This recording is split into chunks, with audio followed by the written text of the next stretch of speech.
की विषय या मजमून लिया जाता है और ये बहुत जरूरी है। चाहे बाबा जी महाराज, चाहे बड़े महाराज जी, चाहे सरदार बहादुर जी, चाहे मौजूदा सरकार, शब्द पर बहुत जोर देते हैं। वो कहते हैं नाम और शब्द की कमाई करनी चाहिए, उसके सिवाय मुक्ति बिल्कुल नहीं मिले। तो अपने को इस बात पर खास अटेंशन या तवज्जो देनी चाहिए। जब हम शब्द की बात करते हैं, असल में वो परमात्मा है, वो हरि है, वो गोविंद है, वो ही महान चैतन्य शक्ति है जिसने सब कुछ पैदा किया है। वही शक्ति सारे सृष्टि को चला रही है, वही शक्ति हमारे अंदर भी काम कर रही है। उस शक्ति के बगैर न ये संसार होता, न चलता, न हम होते, न हम कुछ कर सकते। अगर उस शब्द को हमने नहीं समझा और नहीं सुना तो परमार्थ में हमारी जो कोशिश है वो निष्फल होगी। सिमरन भी इस वास्ते किया जाता है ताकि हम इस सेंटर को, आय फोकस को, तीसरे तिल को, नुक्ताए सविदा को नजदीक पहुंचे और हमको वो शब्द सुनाई देवे। न फकत वो शब्द सुनाई देवे, हमारी सुरत अथवा चेतन सत्ता अथवा सोल अथवा कॉन्शियसनेस उस शब्द को पकड़ना है और उस शब्द में मजजूब होना है, यानी मर्ज होना है, उससे मिलके एक होना है। और वही शब्द खुद परमात्मा है, वह गुरु है, अकाल पुरख है। उसको ही गुरु नानक साहब जी ने जब साहब में कहा आद सच जुगाद सच है भी सच नानक होसी भी सच, वो वही शब्द है। वो शब्द अगर हम सुनते नहीं तो माना हम एक सीढ़ी पर चढ़ के जिस फ्लैट या अपार्टमेंट में जाना है उसमें हम जाते ही नहीं, फकत सीढ़ी चढ़ते हैं और वो अपार्टमेंट में अंदर हम जाते नहीं। सीढ़ी पे हम चढ़ते ही इस वास्ते हैं, यानी सिमरन जो अपने को दिया जाता है उसका अभ्यास, उसकी साधना, उसकी मेहनत इस वास्ते ही की जाती है कि शब्द के साथ हम जुड़ जावें, मिल जावें। इस वास्ते अपने को बहुत तवज्जो से सुनना है कि स्वामी जी महाराज और बाकी संत महात्मा इस शब्द के लिए क्या कहते हैं। ये शब्द सतलोक से आता है, उसमें थरथराहट है, यानी उसमें वाइब्रेशन है, और वो वाइब्रेशन के शक्ति के कारण उन्होंने ये सब कुछ बनाया और सब कुछ चल रहा है। आप ऐसे समझो कि वो गॉड इन एक्शन है, गॉड वाइब्रेटिंग गॉड है, वो शब्द शक्ति है। श्री गुरु ग्रंथ साहब में आता है शब्दे धरती शब्दे आकाश, यानी धरती शब्द ने पैदा की, आकाश शब्द ने पैदा किया। शब्दे धरती शब्दे आकाश, शब्दे शब्द बया प्रकाश। जितनी लाइट है, जितनी रोशनी है, जितनी रेडियंस है, जितना प्रकाश है उस शब्द का है। फिर गुरु नानक साहब से पूछा गया वो शब्द है कहां? उन्होंने कहा नानक शब्द घटो घट आछे, माना हर एक के घट में है, और वो शब्द 24 घंटा चलता है, अखंड है, कभी स्टॉप नहीं होता है। हम अगर सोए भी होते हैं तो शब्द नहीं सोता, और वो शब्द परमात्मा का काल है। आ रही धुर से सदा तेरे बुलाने के लिए, कहते हैं वो परमात्मा की आवाज है जो आत्माओं को, जिनको पूरे कामल पुरुष ने, संत सतगुरु ने नाम की बख्शिश की है, उस आत्मा को वो शब्द खींचेगा।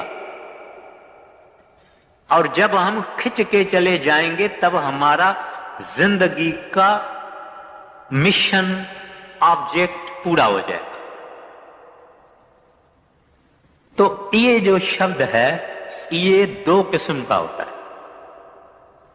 एक वो होता है जो स्पोकन है, रिटन है, हम एक दूसरे से बात करते हैं, एक दूसरे की बात सुनते हैं। जानवर भी आवाज से दूसरे जानवर को बोलता है, परिंदा यानी पंछी भी दूसरे पंछी को आवाज से बोलता है। यानी ये सारा जहान का जो काम है वो उस वर्णनात्मक शब्द से होता है। शब्द से हम इस दुनिया को अपना ख्याल बताते हैं, शब्द के ही उस वर्णनात्मक के जरिए ही हम दूसरों का ख्याल सुनते हैं। वर्णनात्मक माना जो किताबों में लिखा जा सकता है, जो मुंह से बोला जा सकता है, जो कई भाषाओं में है, और सारा जहान उस वर्णनात्मक के अंदर काम करता है। मगर हम जो दुनिया में कुछ लोग नाम जपते हैं, वाहगुरु, सतनाम, हरि, गोविंद, राम, रहीम, गिरधारी, मुरारी, गॉड, राधा स्वामी, ये सब वर्णनात्मक है। ये सब लिखा जा सकता है, ये सब पढ़ा जा सकता है, ये सब सुना जा सकता है। इस नाम के पीछे हम नहीं हैं। वाणी कहती है नाम जपत कोट सूर्य उजियारा, कहते हैं सच्चा नाम जब तुम्हारे अंदर प्रकट हो जावे तो करोड़ सूरजों का प्रकाश आ जाता है। तो वो नाम या शब्द ये ज़बानी नहीं है, ये लिखा नहीं जा सकता। ये बाहर वाला वर्णनात्मक शब्द मुसलमानों का अपना है, हिंदुओं का अपना है, चाइनीज का अपना है, जापानीज का अपना है, अरबियों का अपना है, हर एक का अपना अपना है। मगर वो जो धुन आत्मक शब्द है, जो असल शब्द है, जो सच्चा शब्द है, वो शब्द सबका साझा है, सबका एक है। जैसे हम सब इंसानों का शरीर एक है, खाने पीने के उज़्वे एक हैं, सारी इंसानी कॉन्स्टिट्यूशन बॉडी एक ही नमूने से हमारी काम करती है। इस तरह से वो धुन आत्मक शब्द अंदर है और सबका एक है। अगर मुसलमान भी भजन सिमरन करके कामिल से नाम लेके अंदर जाएगा तो उसको वो सुनेगा, यहूदी अंदर जाएगा उसको ये सुनेगा, गरीब जाएगा सुनेगा, औरत जाएगी सुनेगा, चोर डाकू भी अभ्यास करके अंदर जाएगा सुनेगा, मगर सब एक ही सुनेंगे। बाहर ये सबका वखड़ा वखड़ा है, डिफरेंट है। वो शब्द जो है खुद परमात्मा है। दुनिया में आम एक कॉन्सेप्ट है, खासकर अनपढ़ लोगों का, कि परमात्मा एक बहुत बड़ी दाढ़ी वाला बड़ा बुजुर्ग आकाश में बैठा हुआ है, पहाड़ों में बैठा हुआ है, वो ही नजरसानी कर रहा है, वो ही सब कुछ देख रहा है। ऐसा कुछ भी नहीं है। अगर वो परमात्मा सर्वव्यापक है, आमनी प्रेजेंट है, तो वो जिस्म वाला नहीं हो सकता है, बॉडी वाला नहीं हो सकता, वो एक शक्ति होती है। अगर वो ऑलमाइटी है, वो भी शक्ति ही हो सकता है। ऑमनिशिएंट है, माना हर बात का ज्ञाता है, उसको हर ज्ञान है, वो भी शक्ति हो सकती है, कोई बंदा नहीं हो सकता। और जो अमर है, अजड़ है, अटल है, वो भी शक्ति हो सकती है, इंसान नहीं हो सकता। वो शक्ति को संतों ने नाम कहा है, मुसलमानों ने उसको कलमा कहा है, हिंदुओं ने उसको आकाशवाणी कही है, वेदों ने उसको नाद कहा है, पारसी भाई साहब उनको सरोज कहते हैं। सरोज माना जो सुनाई दे दे। सब मजहब वालों ने उस शब्द को जुदा जुदा नाम दिया है, मगर वो महान चैतन्य प्रभु शक्ति है, वाहगुरु शक्ति है। उसको खुदा कहो, रब कहो, हरि कहो, गोविंद कहो, अकाल पुरख कहो, वो शक्ति है। वो हमारा पिता है, वो हमारा माता है, वो हमारा पैदा करने वाला है, वो हमारी आत्मा का पति है। सब कुछ वो है। और उसको पहुंचने का तरीका संत जन देते हैं, जो बाहरी वर्ण आत्मक है, मगर वो वर्ण आत्मक जप के जप के जप के ये धुन आत्मक को कांटेक्ट करता है, उससे जुड़ता है। हम एयरपोर्ट पर अगर जाते हैं तो पहले पहले हवाई जहाज जमीन पे दौड़ता है, दौड़ के कोई स्पीड तक पहुंच के वो जमीन को छोड़ता है, फिर उड़ता है। तो हम कहते हैं कि अभी एयरबोर्न हो गया। इस तरह से जो संतों ने हमको नाम बख्शा है, जाहिरी तो वो वर्ण आत्मक नाम है, मगर उसको जपते जपते जपते जपते ये सुरत अथवा कॉन्शियसनेस अथवा हमारी चेतन सत्ता ये ऊपर चली जाती है, शरीर को छोड़ देती है, बॉडी को छोड़ देती है। शरीर खाली पड़ा रहता है, वो ऊपर चढ़ जाती है और शब्द उनको मकनातीस के तरह से खींचता है और आहिस्ता आहिस्ता उनमें हमारी वो आत्मा चेतन सत्ता और सुरत जुड़ जाती है और जुड़ के एक हो जाती है। और फिर उस आदमी का जन्म मरण खत्म हो गया, आवागमन उसका खत्म हो गया। ये थोड़े में है शब्द के बारे में मैं कुछ जिक्र किया है। अगर जिस आदमी को शब्द नहीं मिला, माना अगर गुरु पूरा होएगा तो उसको शब्द चाहिए, उस आदमी को मरने के वक्त जम के दूत लेने को नहीं आते। मरने से पहले उसका शब्द अंदर खुल जाता है और वो खुल जाने से आदमी की किसी में मोह होगा, किसी को ये अटैच्ड होगा, किसी से इसका लगाव होगा, तो वो शब्द उसको ऐसा खींचता है कि उसका मोह और लगाव होता ही नहीं, क्योंकि उसको शब्द अपने तरफ खींचता है। एक माता थी, उसको एक बच्चा था, 6-7 महीने का बच्चा। उसको अंदर महाराज जी, बड़े महाराज जी का जिक्र है, बड़े महाराज जी ने उनको अंदर दर्शन दिया और बोला, बेटी तुम्हारा वक्त आ गया है, मैं तुमको कल ले चलूं। तो जो रिश्तेदार और औरतें थी, उन्होंने कहा कि महाराज जी को कहो कि बच्चा बहुत छोटा है और इसको हमको 2-3 बरस छोड़ दो, तो बच्चा बड़ा होवे फिर मैं आपके संग चलूंगी। तो वो माता कहती है कि मैं 5 मिनट भी ज्यादा इस दुनिया में ठहरना नहीं जानती, चाहती नहीं, ठहरना नहीं चाहती। क्यों ऐसा बोला?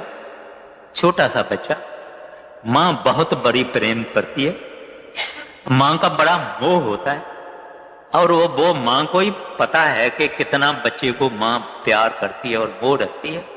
वो कहती है मैं 5 मिनट इस दुनिया में नहीं रहना चाहती हूं। इसका कारण क्या? इसका कारण ये कि शब्द खुल गए, होमे ममता शब्द जलाई। तो उस वक्त इसकी ममता इंसान की खत्म हो जाती। ये शब्द शक्ति, इस शब्द शक्ति को अपने को रोज रोज रोज रोज रोज रोज कांटेक्ट करने की कोशिश करनी है। एक कवि का कहना है, पिया मिलन को जाना। जब हम भजन में बैठे तो हमको बेसिकली ये ख्याल रखना चाहिए कि हम अपने प्रीतम को मिलने को जाते हैं, और वो क्योंकि अंदर है तो हम भी अंदर जाते हैं, और प्यार से और प्रेम से और श्रद्धा से बैठना चाहिए। मुसीबत समझ के भजन पर नहीं बैठना चाहिए। ये आम आदमी जब प्यार और प्रेम से नहीं बैठता है तो जो चीज हासिल होने वाली है उससे दूर ही रहता, उसके नजदीक नहीं जाता, क्योंकि उसकी अप्रोच कैजुअल है, बेपरवाही की उसकी अप्रोच है। जब ये जबरदस्ती बैठता है तो वो अप्रोच ठीक नहीं है। अप्रोच तो ये ठीक है, माना अंदर का भाव तो ये ठीक है कि ये बैठे, सतगुरु को प्रार्थना करे, अरदास करे, बेनती करे कि मैं एक नाचीज, मैं गुनहगार, मैं पतित, मैं तुच्छ, आपकी दया से बैठता हूं, और आप कहेंगे हमारे से नहीं होता है, आपकी मर्जी है, मुंह मीठा नहीं होगा, पेट नहीं मरेगा, तो जाने नहीं देना। और ये अभ्यास से होता है। एक तो सूरत इधर ही टिकी रहनी चाहिए, तवज्जो, कॉन्शियसनेस को नहीं उठूंगा। ऐसे जब आदमी करता है तब सामना मुकाबला मन का करता है, और ये हो गई करनी अभ्यास। सरदार बहादुर जी, मैं भी उस वक्त वहां था, सरदार बहादुर जी सत्संग फरमा रहे थे और थोड़ी थोड़ी बूंद आई बरसात की, मगर वो उठे नहीं। लोगों ने तो छाते वाते अपने अम्ब्रेला ये खोल दी, मगर सरदार बहादुर जी नहीं उठे। फिर लोगों ने छाता भी बंद कर दिया। आधा घंटा बरसात होती रही। अगर गुरु उठे तो सेवक भी उठे ना। गुरु महाराज बैठे रहे। जब शब्द खत्म हुआ, आप उठने के पहले कहते हैं ऐसा जिद मन से करना है। आदमी तो आसानी से कहता है बरसात पड़ती है, मैं क्यों बैठूं। या जब हम सिमरन में बैठे हुए हैं, कई किस्म की बातें होती है, आदमी उठ के खड़ा नहीं, बिल्कुल नहीं। सिमरन में बैठे तो बैठे, जो कुछ हुए वो पहले बंदोबस्त करके बैठे। किसको संदेश देना है, किसे संदेश लेना है, मैसेज देना है, पहले करके सब बैठे। एक दफा बैठे फिर सब दुनिया गई, इसका सेंटर बदल गया, ये अब इधर आ गया, पहले नीचे था। तो कहते हैं गुरु, और फिर रैनी संत जन रहते वहां हैं, शरीर इनका यहां। साइमल्टेनियसली उसकी लेवल सचखंड की है, सैमल्टेनियसली यहां बंदे की तरह से फिरते हैं, आदमी की तरह से फिरते हैं। ये चीज गुरु है, हम उसको समझ नहीं पाते हैं। वो वहां रहते हैं। एक दफा एक